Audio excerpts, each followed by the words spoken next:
呢個星期嘅法庭新聞重點落喺壹傳媒創辦人黎智英身上，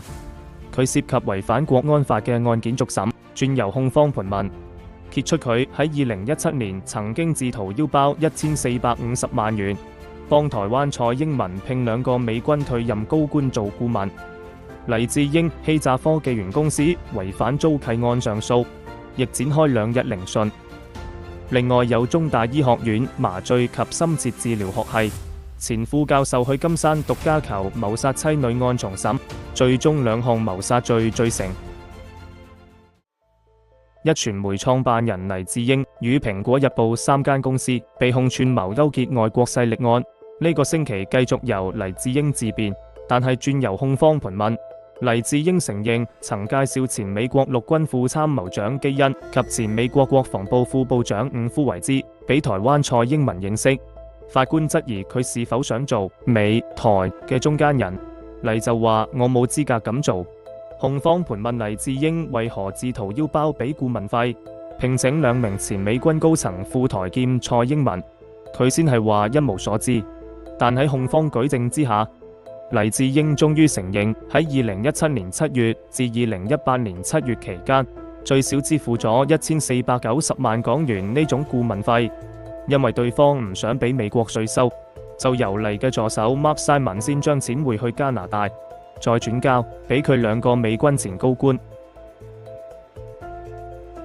呢個星期黎智英有另一宗案件，佢與壹傳媒集團行政總監黃偉強因隱瞞業主香港科技園公司違反租契使用價值5.16億元嘅將軍澳工業地段，與黎智英相關嘅公司獲得租金利益，因而被控欺詐罪。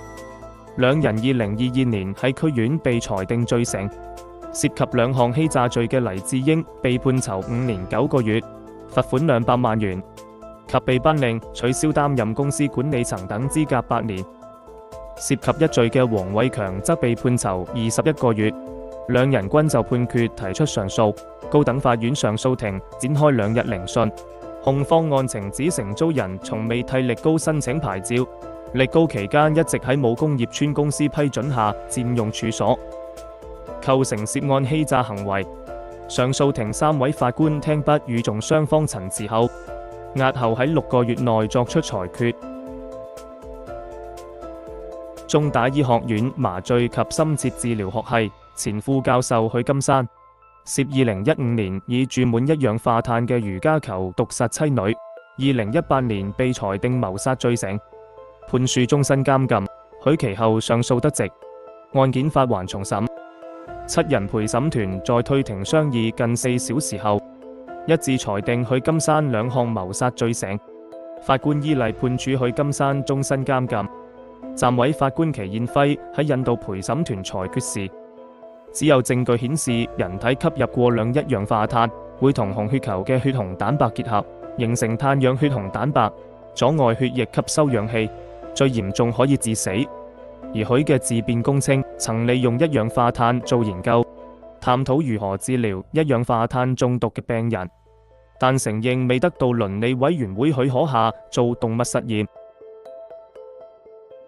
2012年南丫海難造成39人罹難，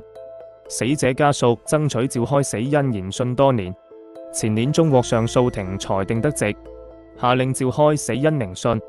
死因研訊將於5月初展開，家屬一方正考慮傳召澳洲船舶工程專家，就船隻水密門同震流器等給予專家證供。死因庭14日於西九龍裁判法院閉門進行第3次研訊前檢討，並無家屬到庭。據悉，研訊將如期今年5月6日正式展開，並預留4月3日作第4次研訊前檢討。研訊將不設陪審團。呢個星期嘅法庭重點案件講到呢度，下週再會。